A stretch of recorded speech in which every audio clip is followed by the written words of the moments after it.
Good morning, students. This is session 2 of 7th Standard Social Science, Term 2, Geography, Second Unit, Tourism. So, children, listen carefully to this session. In case of any doubts, you can make a note of it, which shall be clarified on the day of reopening. So, now let's enter into today's session. So, in previous class, we have seen about the definition for tourism. The word tourist was derived from an old English word turian, which refers to a person who travels out of his usual environment for not more than 1 year and less than 24 hours. So, the word tourist is derived from an old English word called turian, and it means a person who travels from his native place, and the stay of his travel and the duration of stay must not be more than 1 year and must not be less than 24 hours, means 1 day. So children, this is the definition for tourism. And then we have seen about the basic components of tourism. So the basic components of tourism are collectively called A3 concept because all the three are starting with A. That is attraction, accessibility and amenities. So the three basic components of tourism are attraction, accessibility and amenities. So these three are called A3 concept. So I hope you remember this. And then we have seen about the various types of tourism based on the purpose. So first one is religious tourism, second one is cultural tourism, and then historical tourism, and then ecotourism, and then adventure tourism and recreational tourism. So these are all the different types of tourism which are based on a specific reason or a specific purpose. So all this we have seen in our previous session. So in today's class we are going to see some tourist attraction places in India and in Tamil Nadu. So in today's class first we are going to see about the tourism attractions in India. So why the tourists are attracted towards India? So children, we all know India is the land of unity in diversity. That means the people with different languages, different cultures, different food habits, religions, so they all live united in the society. So hence India is called the land of unity in diversity, and India is a country known for its hospitality. India is a country known for its gentle hospitality with spicy food and culture. And the visitor-friendly tradition with varied lifestyle, culture, heritage, colorful fairs and festivals are abiding attraction for the tourist. So the colorful festivals, the heritage, the culture of India attracted the tourist. And also all types of land. So India has all types of landforms like mountains, plateaus. So and also the various climate, rich resources. So all these features attracted the tourist. And the yoga, the Ayurvedic and also the natural remedial health resort attracted the tourists from all over the world. So now let's see some religious tourist spot in India. So some religious tourist spot in India. So religious tourism means the main purpose is for worshipping. The people will go to a pilgrimage for worshipping. So India being a multi-religious country. So India is a multi-religious country. So religious tourism is the most popular type of tourism, and also various package tours are organized for the people to attend the religious rituals and to visit the places of religious importance. So now let's see some most famous religious spots of India. So first one is Rameshwaram. So Rameshwaram in Tamil Nadu, and then Kanchipuram in Tamil Nadu, and then Varanasi or Kasi is located in Uttar Pradesh. So Varanasi or Kasi in Uttar Pradesh, and then Sarnath in Uttar Pradesh, and then Vaishnava Devi Temple. So Vaishnava Devi Temple is located in Jammu and Kashmir. Vaishnava Devi Temple in Jammu and Kashmir. And then St. Francis Xavier Cathedral. St. Francis Xavier Cathedral at Goa. And then Amritsar. So Amritsar in Punjab. And then the monasteries of Ladakh. The monasteries of Ladakh at Jammu and Kashmir. So these are all the famous religious spots in India which attracted most of the tourists. So the scenic attraction, that is the scenery attraction, is the major factor of tourism. So the beautiful scenery or the beautiful nature is the major factor of attraction. So some attraction consisting of waterfalls, forest, glaciers and deserts. So these are all the attractive elements for the tourist. So now let's see some of the hill stations in India. So the major hill stations in India. So the Indian subcontinent has 7 principal mountain ranges. So in India there are 7 principal mountain ranges. They are the Himalayan range, the Aravalli range, the Vindhya range, the Satpura range, the Eastern Ghats, the Western Ghats and the Purvanchal range. So this is the 7 major principal mountain ranges. So among these 7, the largest of all is the Himalayas that lies in the north part of India. So the largest of all is the Himalayas that lie in the northern part of India. And most of the Himalayan hill stations in India are located in the state of Jammu and Kashmir and Himachal Pradesh, Uttarakhand, Sikkim, West Bengal, Arunachal Pradesh, Nagaland, Meghalaya. So the most of the Himalayan hill stations are located in these states. So first one is Jammu and Kashmir, and then Himachal Pradesh, and then Uttarakhand and Arunachal Pradesh, West Bengal, Nagaland and Meghalaya. And Maharashtra and Karnataka, Tamil Nadu and Kerala have hill stations in the Western Ghats. So Maharashtra, Karnataka, Tamil Nadu and Kerala have hill stations in the Western Ghats. Andhra Pradesh, Odisha have hill stations in the Eastern Ghats. Andhra Pradesh and Odisha have hill stations in the Eastern Ghats. So now let's see some of the beautiful hill stations in India. So first one is Kodaikanal and Ooty in Tamil Nadu. So Kodaikanal and Ooty is located in Tamil Nadu. And then Nainital and Mussoorie. Nainital and Mussoorie in Uttarakhand state. So Nainital and Mussoorie in Uttarakhand. And Darjeeling in West Bengal. Darjeeling in West Bengal. And then Gulmarg in Jammu and Kashmir. So Gulmarg in Jammu and Kashmir. And then Shillong in Meghalaya. Shillong in Meghalaya. And then Shimla and Manali in Himachal Pradesh. Shimla and Manali in Himachal Pradesh. Munnar in Kerala. So Munnar in Kerala.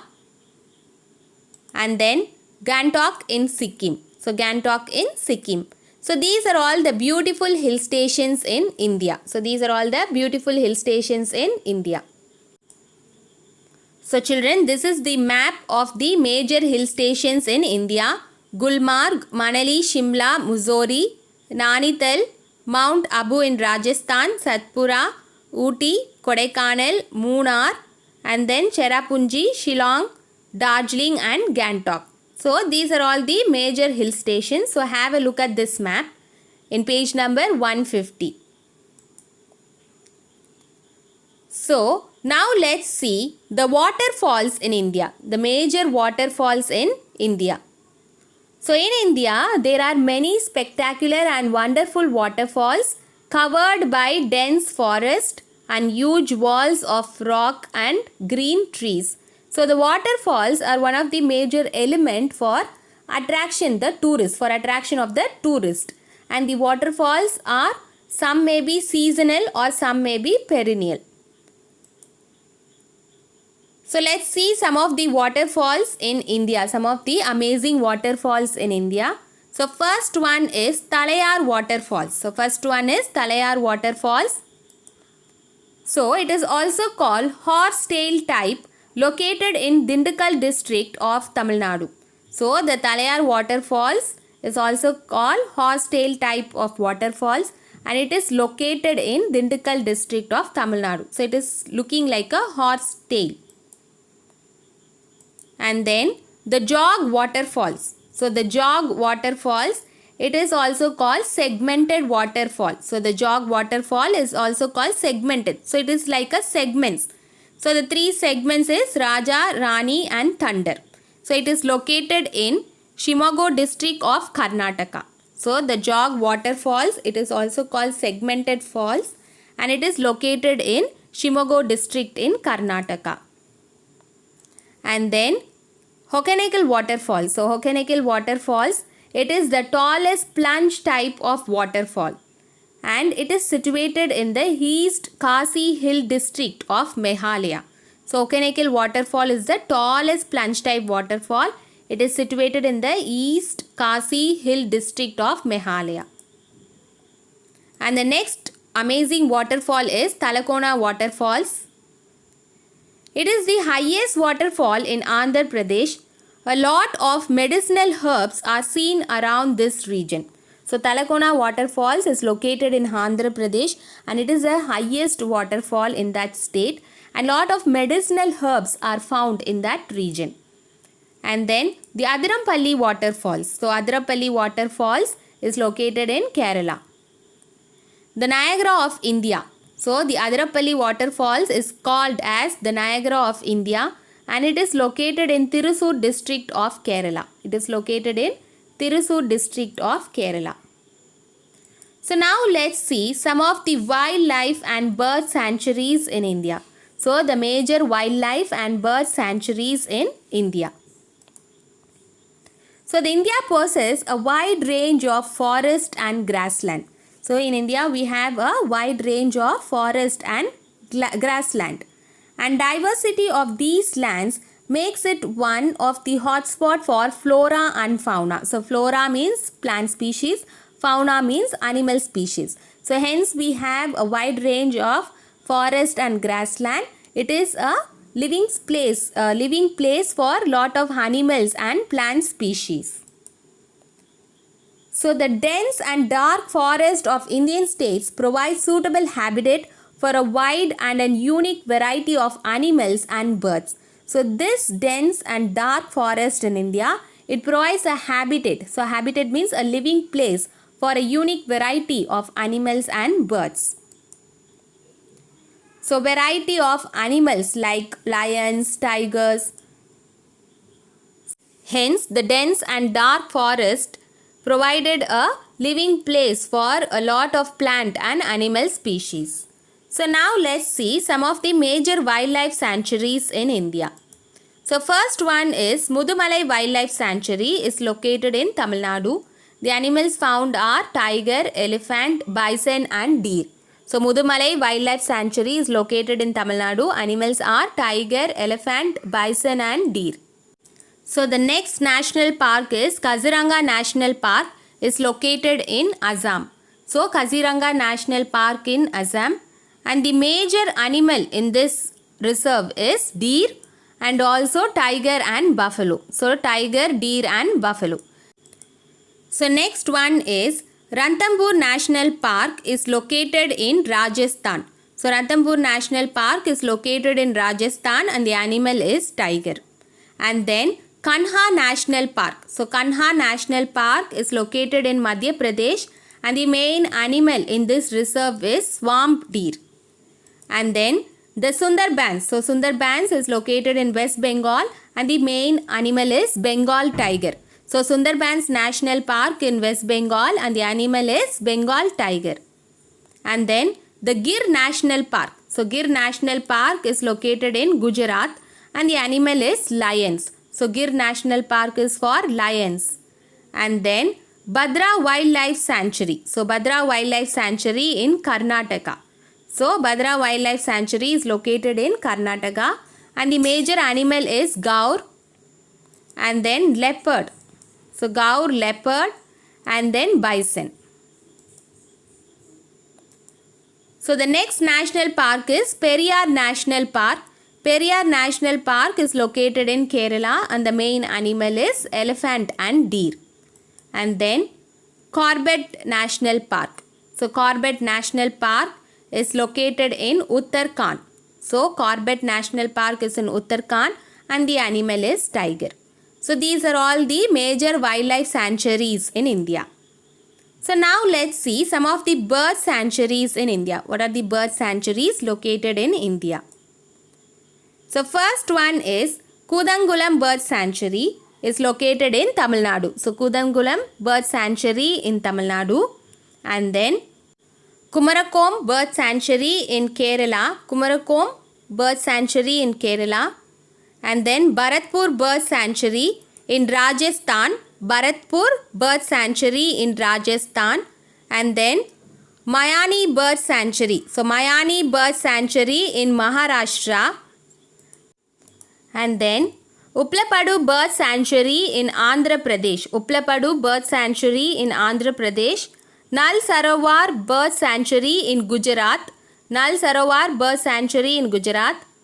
Then Nawabganj Bird Sanctuary in Uttar Pradesh. Nawabganj Bird Sanctuary in Uttar Pradesh. So these are all the major bird sanctuaries in India. So now let's see the major beaches in India. So India is a country with 7,517 km long coastline comprising the most beautiful beaches bounded by Arabian Sea and Bay of Bengal. So India is a country with 7,517 km long coastline. So Indian beaches are enriched with diverse coastal landforms filled with aquatic flora and fauna. So the Indian beaches are filled with aquatic flora and fauna. So the Indian beaches are enriched with diverse coastal landforms filled with aquatic flora. So flora means aquatic plant species. Fauna means aquatic animal species. So now let's see some of the major beaches in India. So first one is Dhanushkodi in Tamil Nadu. So Dhanushkodi beach in Tamil Nadu. The geographical feature of this beach is turquoise blue sea color. So the color of the sea will be very turquoise blue. And next one is Varkala beach. So Varkala beach in Kerala. The feature is the sea cliff. The sea cliff for wonderful sunset view. The main feature of this beach is the sea cliff. The next beach is Tarkarli beach. Tarkarli beach in Maharashtra district. And the main feature of this beach is the coral reefs and marine adventure. So the coral reefs and marine adventure are the main feature of Tarkarli beach in Maharashtra. So next one is Om beach. So next one is Om beach in Karnataka. So why? Because the shape of this beach resembles the symbol Om. So the two semicircular caves that join together forming the inverted symbol of Om. So the two semicircular caves that join together forming the inverted symbol of Om. So hence it is called Om beach. Next one is Aguda beach. So Aguda beach in Goa. So Aguda beach in Goa. The huge hill dominates the southern side of the beach. So the feature of this beach is the huge hill dominates the southern side of the beach. Next one is Marari beach. So the Marari beach in Kerala, and the main feature is saddle-like rock, hammock beach. So the main feature of this beach is saddle-like rock. It is located in Kerala. So now let's move on to the tourist attraction in Tamil Nadu. The tourist attraction in Tamil Nadu.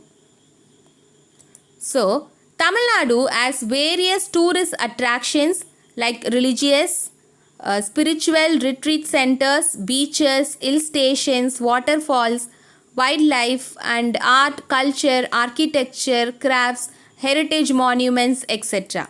And also, the government of Tamil Nadu has recognized the importance of tourism long ago, and it facilitated the development in desired directions. And also exploring new avenues like medical tourism and then adventure tourism in the past decades have helped in Tamil Nadu tourism to achieve more than 20% of its annual growth. So Tamil Nadu earns the largest share of income from the tourism in India. So Tamil Nadu earns the largest share from the tourism in India. So now let's see about the religious tourism in Tamil Nadu. So religious tourism spot in Tamil Nadu. So Tamil Nadu is a state popularly known as the land of temples. So it is a state popularly known as the land of temples, and it has the greatest source of spiritual rejuvenation for travelers all over the world. The state is home to around 33,000 ancient temples that mainly belongs to Dravidian style of architecture. So the state is the home for about 33,000 ancient temples, and all these temples are built in the Dravidian style of architecture. That means a Sikara, a Vimana, Garbhagriha, Mandapa and Gopuram. So this is the Dravidian temple architecture.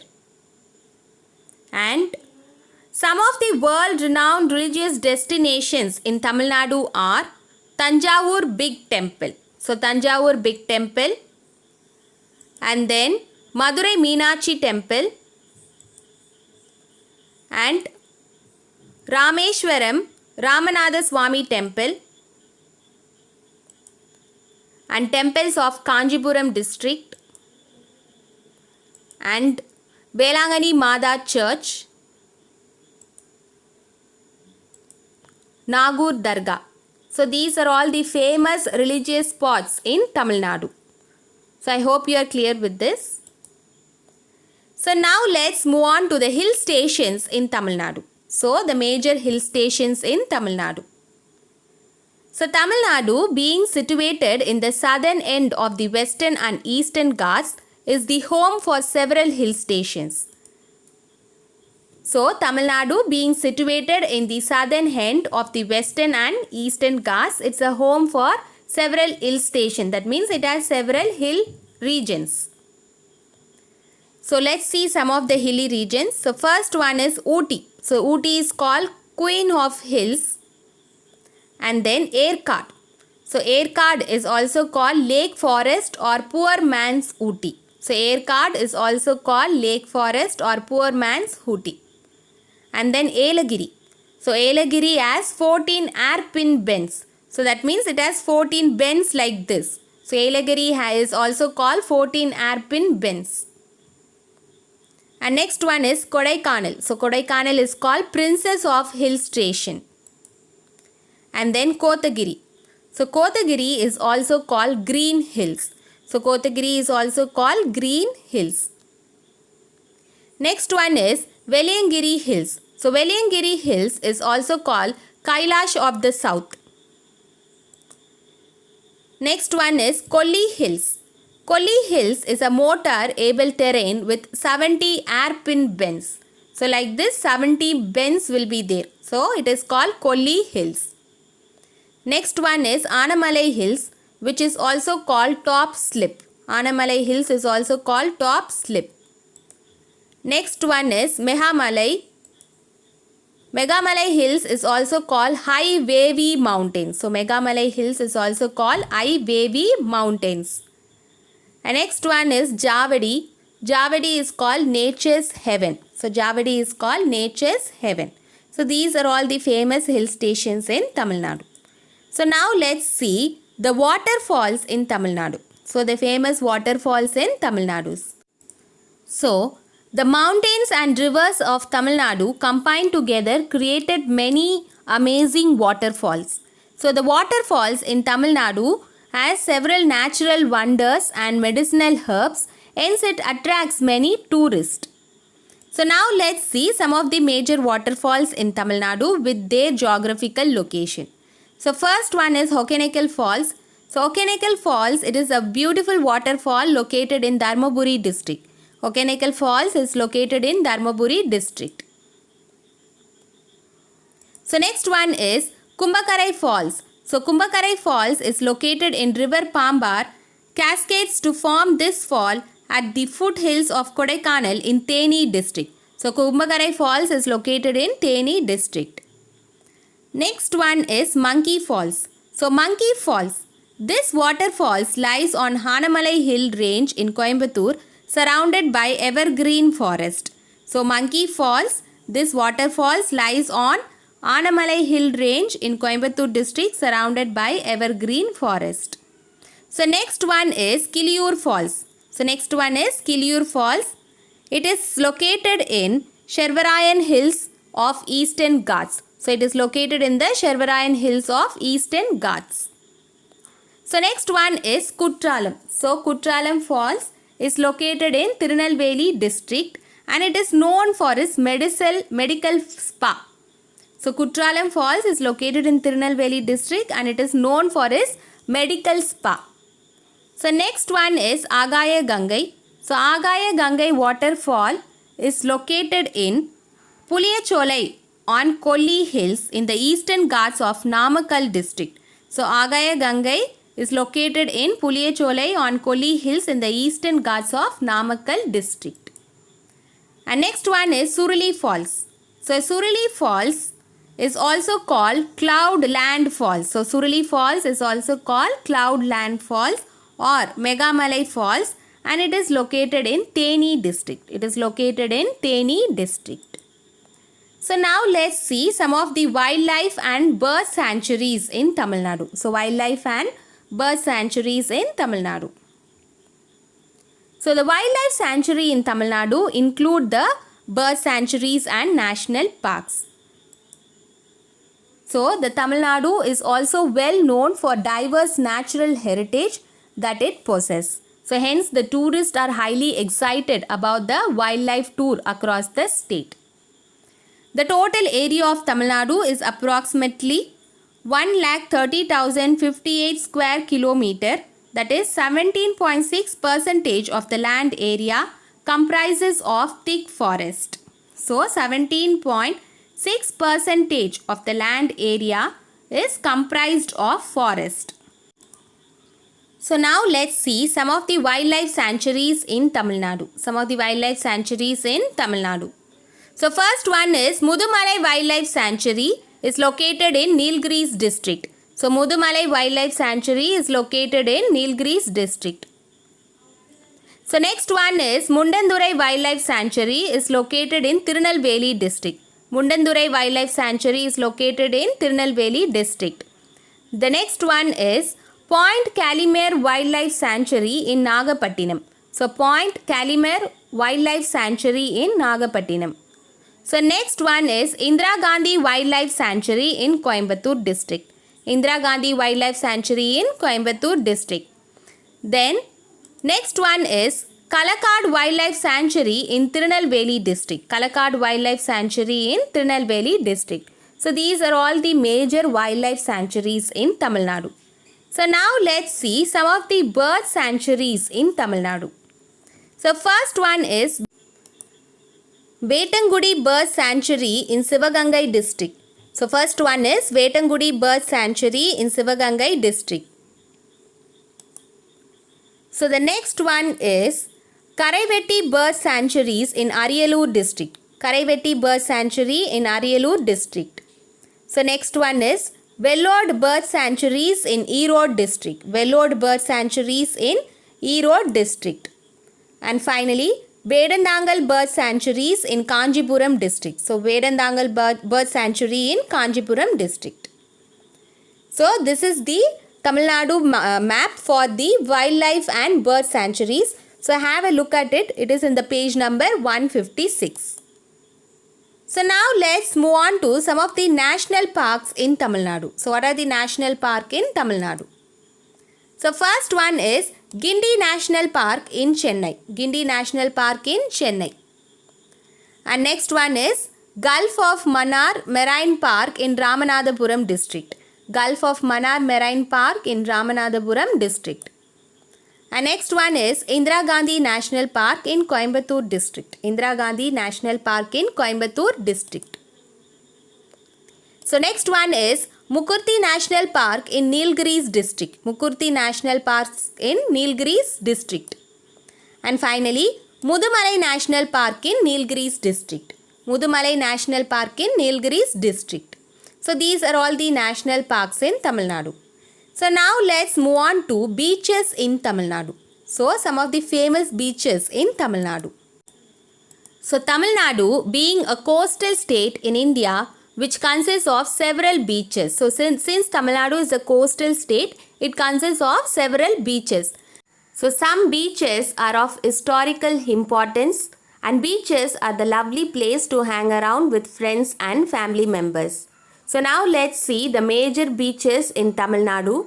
The first one is Kovalam Beach in Kanjipuram district. So Kovalam Beach in Kanjipuram district, and it is a small fishing village. So Kovalam Beach is a small fishing village. So next one is the Marina Beach in Chennai. So the Marina Beach in Chennai, it is the second longest urban beach in the world. It is the second longest urban beach in the world. So next one is Kanyakumari Beach. It is the multicolored sand. So the main feature of this beach is multicolored sand. And next one is Rameshwaram Beach. The main feature is waveless beach. So the beach water will be waveless. And next one is Elliot Beach in Chennai, and it is the beautiful beach active in day and night. So Elliot Beach in Chennai is a beautiful beach active in both day and night. And next one is Mahabalipuram Beach in Kanjipuram district, and it is the architectural and archaeological beach. Architectural and archaeological beach. So next one is Silver Beach in Kadalur district. Silver Beach in Kadalur district, and the most famous feature of this beach is water sports is the entertainment. Water sports. And next one is Muttukadu Beach in Kanjipuram district, and it is a calm and shallow. Shallow means not deep. So the Muttukadu Beach in Kanjipuram district is calm and shallow. So these are all the famous beaches in Tamil Nadu. So children, now let's see what are the environmental impact of tourism. So because of this tourism, what are the changes occurs in the environment? So the quality of the environment is essential for tourism. Quality means the scenic attraction of the environment is very essential for tourism. The tourism industry created several positive and negative impacts on the environment. So the tourism has caused several positive as well as negative effect on the environment. So first let's see what are the positive impact of tourism. So what are the positive impact? One is we can know about the culture of the country, and second one is it develops the economic status of the country. So let's see it. So the positive impacts are direct financial contribution. So that is the economic status of the country will be increased. Contribution to government revenues, and then improved environmental management and planning, and increasing environmental awareness, and finally protection and preservation of the environment. So these are all the positive effects of tourism. One is the economic status will be increased, and because of the value of the place, that particular place will be preserved and protected, and it creates an environmental awareness among the people. So now let's discuss about the negative impacts of tourism. So what are the negative impacts of tourism? So first one is depletion of natural resources. So what kind of depletion? So first one is water resources. The water resources will be depleted. And next one is local resources, and then land degradation. So these are all the causes or the negative impacts of tourism. Water resources will be spoiled, local resources, and land degradation. So next one is pollution. So the second negative impact is pollution. So because of tourism, what will happen? Air and noise pollution will be there, solid waste and littering, and then sewage. So sewage means the garbage. So the pollution is the major negative impact of tourism. And third one is destruction and alteration of the ecosystem. So destruction and alteration of ecosystem, that is air, water and soil. So air pollution, water pollution and soil pollution, so everything will be disturbed because of tourism. So tourism means what? People will from different countries also will visit the place. So because of that overcrowding will be there. If overcrowding means over pollution will be there. So now let's see some full form for the terms in tourism. So first one is ITC. ITC means Inclusive Tour Charter. ITC means Inclusive Tour Charter. Second one is IATA. So IATA is International Air Transport Association. IATA means International Air Transport Association. So next one is IATO. So IATO means Indian Association of Tour Operators. IATO means Indian Association of Tour Operators. So next one is TAAI. So TAAI means Travel Agents Association of India.